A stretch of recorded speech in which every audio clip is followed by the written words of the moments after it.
Hi, hello. Welcome to my commentary for my Fortnite level, Bob's Burger. And let's get on with it. So, Fortnite is a game with many mechanics. These mechanics range from parkour to weapons to vehicles to almost anything really. It's a big game with a lot of content. So, for my level in particular, I wanted to incorporate a lot of these mechanics, but at the same time not overload the player with too much, which is what Bob's Burger is about. When it comes to my main inspirations for this level, I knew I wanted to create a parkour course with many mechanics. So I looked at games like Donkey Kong Tropical Freeze, which introduce many mechanics in one setting, and Only Up games, with its floating objects and linear design. So my level up ended up being a culmination of both games, with some Fortnite mechanics added in. As you can see, there are a lot of floating platforms, but I promise you the level is linear in design. And this is something I'll touch on later while going further in depth in explaining the level. For now, I'll touch on the game's mechanics. So, as I had previously touched upon, Fortnite is a game with a lot of mechanics, and I've built each part of the level centered around those few mechanics. I will now go over each mechanic introduced throughout the level and its design philosophies behind it. So the first mechanic I'll be going over are the parkour mechanics. Fortnite had just added these and it was quite cool to see the possibilities of it. You can slide, you can wall jump, you can climb on surfaces, and you can jump really high off ledges. All of these add up to a fun movement system when it comes to traversing the environment. So it was only fair that I make use of this when it comes to creating a parkour course. It really added a dynamic and flow within the game. I was able to give the player a sense of speed and learning curve when it comes to traversing the environment. It also synchronizes with other mechanics in the level. The second set of mechanics are the grind rails and grapplers. The grind rails allow you to zip around the map with different speeds depending on how fast or slow the player would like to go. And grapplers act as a grappling hook to get you from one point to the other. These mechanics can synergize with each other and can make for some cool movements, which is also the reason for adding them. Since having mechanics synergize with each other can add for a satisfying player experience, it also teaches the player what mechanics go well with each other. And yeah, the third set of mechanics are the launchers and bouncers. Both serve the same purpose in that they both launch the player a certain direction, but the way they launch the player does differ. The launchers have a set trajectory path, and its purpose is to launch you to another part of the map, while bouncers act as a trap in the game, and its purpose is to launch you away from a certain point. It can also be used to launch you a certain direction, but in this level, its purpose is to launch you away from the main path. They both launch the player, but their purposes are different. I use the launchers here to get the player from the low ground to the high ground in a cool fashion, and I use the bouncers here to punish the player for not parkouring well enough, so that they get used to the parkour mechanics. The fourth mechanic is the chainsaw. The chainsaw in Fortnite can serve a different purpose than it does in other video games. The player has the ability to ride the chainsaw as a vehicle and essentially accelerate through the ground with high levels of momentum. Though it does have fuel, I wanted to use the chainsaw for that purpose alone, so I built a racetrack for it. It's so that the player can accelerate around the racetrack and avoid obstacles in a speedy fashion. This fastens the pace of the level, and I thought it would make for some really exciting gameplay. It's also a good change of pace from the parkour part of the level. The fifth mechanic introduced are the cannons. The cannons in Fortnite have multiple purposes. They can shoot cannonballs, as cannons normally do, but they can also be used to shoot the player. And what I mean by that is the player can creep inside the cannon and shoot themselves to another location. I thought it would add for some really cool traversal options and also added some much needed difficulty in the level since the player would essentially need to aim perfectly to reach the next segment of the level. Cannons can also be used to move around for the player to position themselves carefully. The last mechanic introduced is the baller.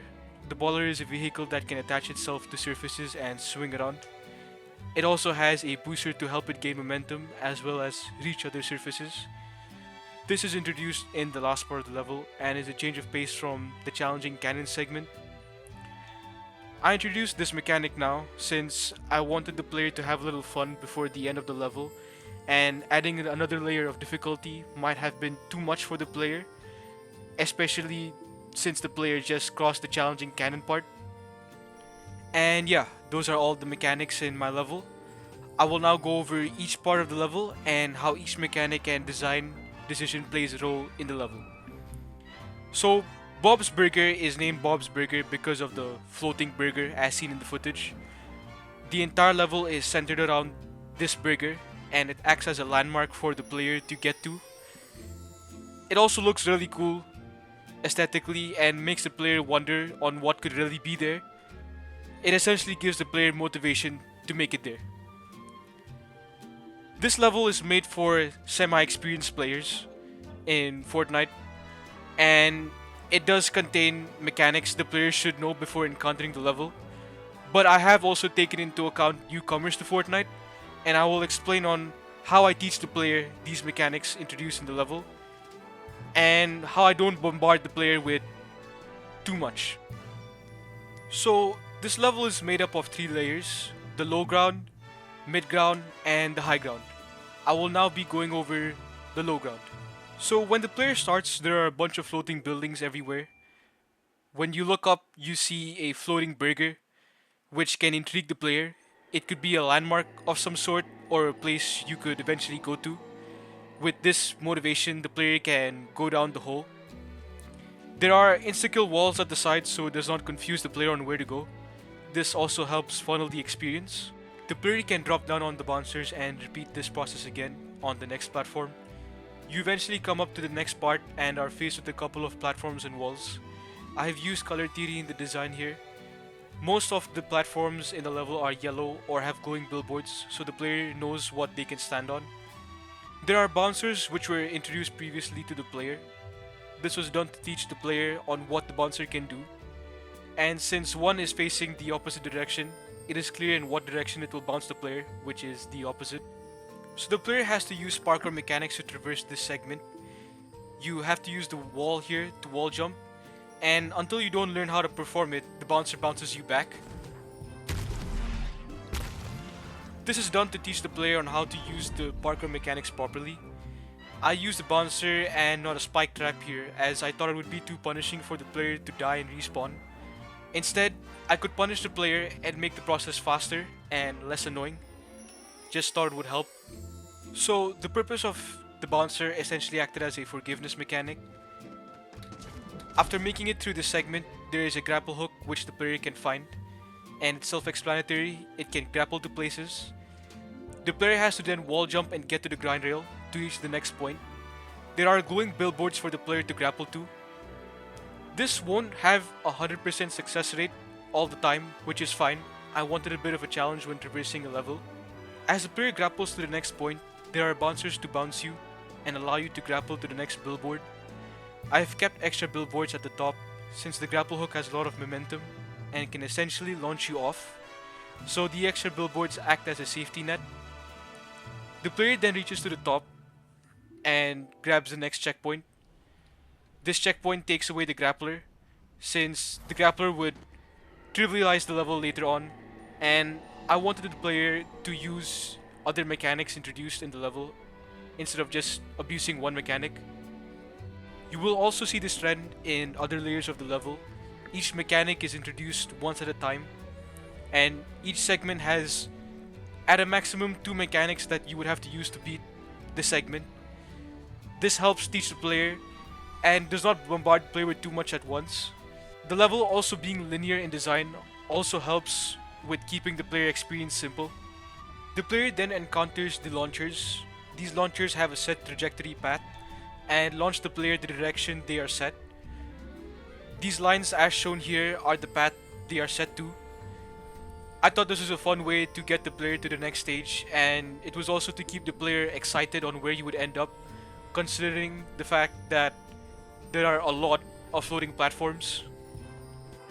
The player eventually ends on top of the burger, which was the massive landmark introduced at the start of the level.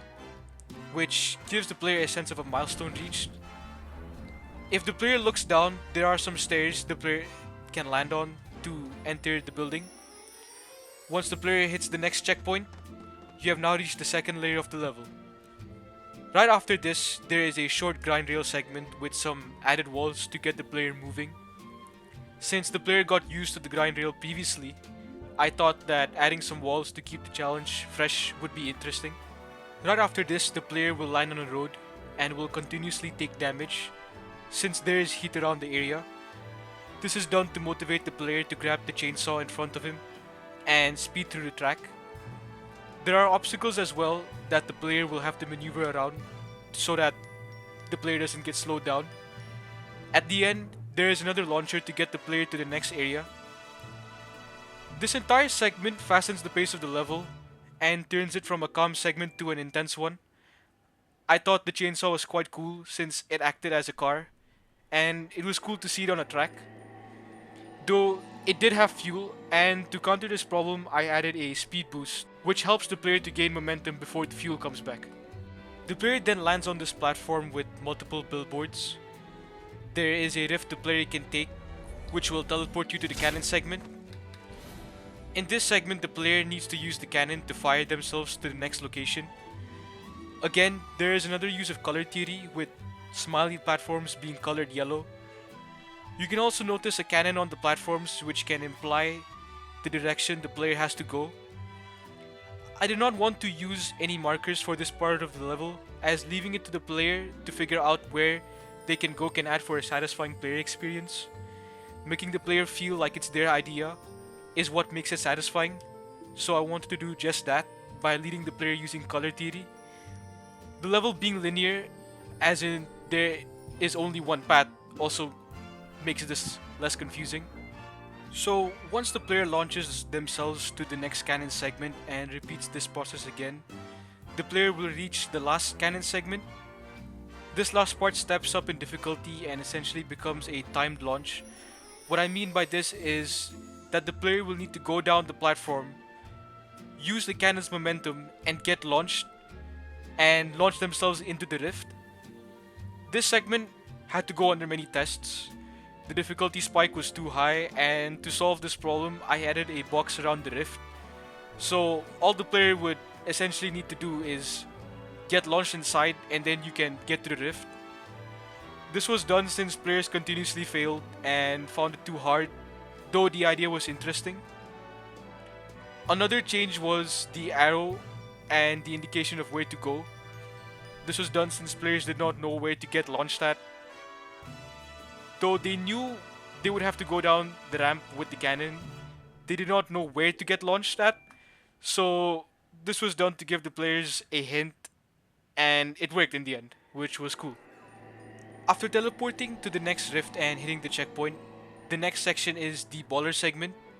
I also added a holographic ball here in the level as another landmark to indicate a baller segment. The player would not know what it is initially, but once you're there, you will get it. It also acts as another landmark. The player will need to use the baller to swing along the platforms.